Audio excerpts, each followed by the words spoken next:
How to find God. This series explores the relationship between religion and science, discussing whether the two are compatible or mutually contradictory.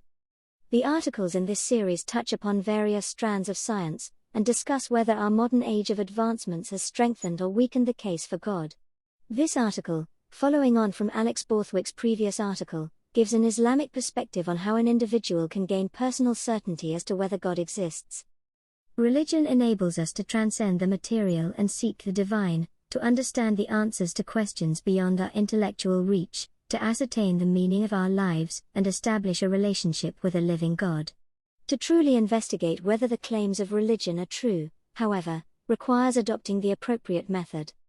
This article will outline a framework to find God based on the teachings of Islam, a religion which claims to represent the pinnacle of religious evolution. Preliminary measures. Checking motive and intellectual investigation. The first preliminary step in exploring the truth of religion is to check your motive.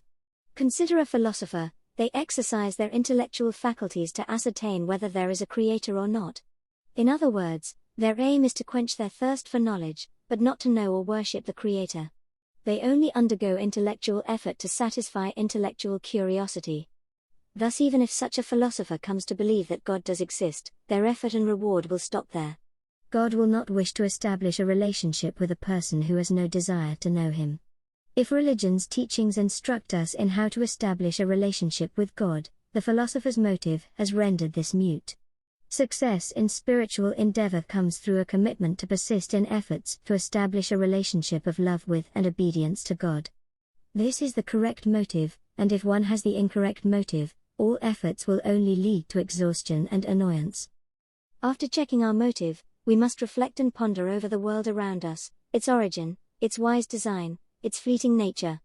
This pondering over the heavens and earth is necessary, but it only leads one to the stage of there should be a creator. Reason prepares the ground for faith, but does not produce it. Unfortunate is the case that many who reach this stage are taught that this is as far as the method of religion goes, and turn on their heels. A true path to God must lead to certainty, not mere speculation. At the beginning stages, before one has even decided to truly follow the practice of religion, it is reflection and reasoning which is required to ponder over the initial evidence religion puts forward. This is dealt with extensively here at Rational Religion. However, rational inference can only take us so far. As Hazrat Mirza Ghulam Ahmad, as the founder of the Ahmadiyya Muslim community, said, "Whoever wants to find God through mere intellect is certainly mad, because the hidden ways of his access are beyond the reach of mere comprehension." The beauty and design evident in nature implies the existence of a designer. Step 1. Spiritual practice. After one has reflected and pondered over the need for a God, and analyzed the beauty and perfection of nature, the next step is to attempt to actually find him. This is done in two main ways, through spiritual practice and by living a moral life. Both should be done concurrently, and both are deeply interrelated. However, for simplicity's sake, we will tackle them separately. Worship is essential to developing a relationship with God, and through it he turns from a theoretical possibility to a prominent part of one's life. Worship is divided into the 5 categories: salat, or prayer; dhikr, or remembrance of God; fasts; pilgrimage to Mecca; and sacrifice. These outward expressions must include an inner expression. If one only performs the outward act, they wish only to be seen of men. Sincerity is key. Hypocrisy is the runner's wall. The Holy Quran not only accepts this principle, but particularly emphasizes it. It says, "Woe to those who pray but are unmindful of their prayers, and pray in order to be seen." Amon, 107-5-7. Likewise, the second caliph of the Ahmadiyya Muslim community alludes to this as follows: "We observe that a lover's face betrays a peculiar emotion when his beloved's name is mentioned in his presence, or when the beloved appears before him, so that even a stranger is able to perceive his love." Again, although nobody can doubt the love of parents for their children, the former very often demonstrate their affection by kissing or caressing their little ones. Similarly, when two friends meet, they express their pleasure by clasping each other's hands. Nonetheless, these outward acts have a significant impact on the inner state. Just like the outer shell interacts with the inner kernel, the body takes the soul where it goes, and the soul influences the body where it goes. For example, the prostration in prayer reflects the inward submission of the soul. Prayer aims to increase one's awareness of God, to understand one's helplessness and dependence on God. Two people become greater friends the more they give each other their undivided attention, such is the case with the Creator and His servant. Remembrance of God, the second form of worship, is the spiritual drink that keeps the traveler going. It is a constant means of keeping attached to God, and increasing one's knowledge of Him. Fasting inculcates willpower and self-control, the ability to refrain from evil and of doing good. Both pilgrimage to Mecca and animal sacrifice serve a similar purpose, as to those of Salat and fasts. Leaving one's home and relatives and the sacrificing of an inferior creation reminds the believer to sacrifice their own selves for the greater cause governing the universe. It reminds one that they must transcend their own selfish desires. Worship of God is an important means of attaining nearness to Him. Step 2. Moral progression. What is moral progression? How does the follower of a true religion carry out that test? To begin with, true religion must be accessible to people of all capacities. No matter where they are on the moral spectrum, a true religion must be able to teach people how to progress from vice towards virtue. To do this, Islam has envisioned moral progression as a gradual path, describing different grades of moral qualities. This way its followers can know when they are slipping down and climbing up the ladder. The ladder is defined as consisting of 3 rungs of virtue and 3 rungs of vice. The virtues are Adil, equitable dealing, a person returns what's done to them with equal measure. Ihsan, beneficence, the person returns a greater amount than what they were given. Itaid al-Qurba, unconditional compassion, the person does good irrespective of whether anything is done for them.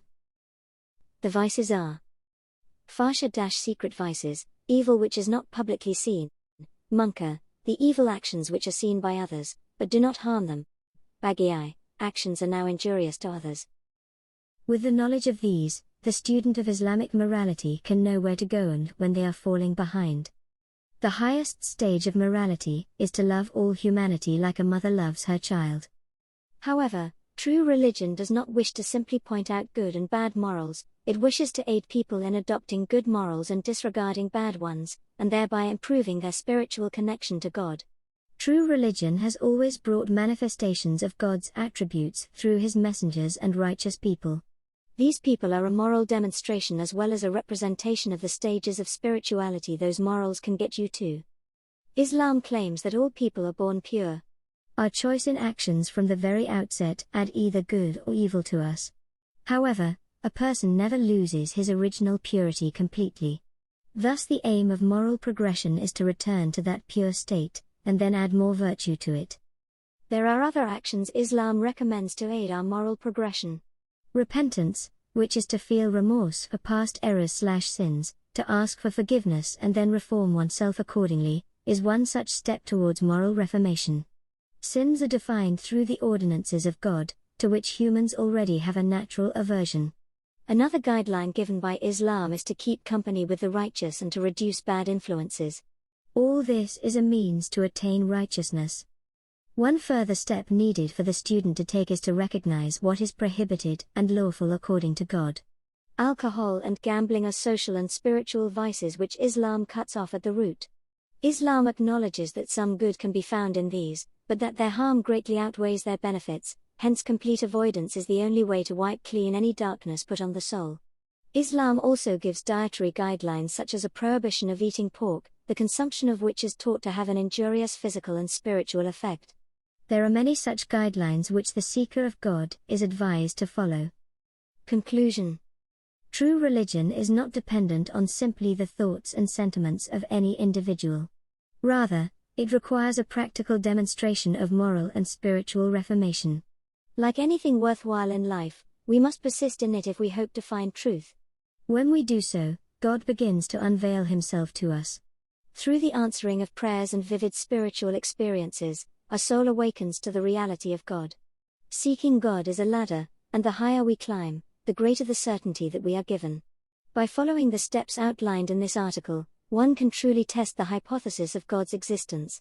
Without following the path of spiritual practice, the hypothesis that God exists remains fundamentally untested. To become a spiritual scientist, we ourselves must become the test sample, and willingly undergo the spiritual method.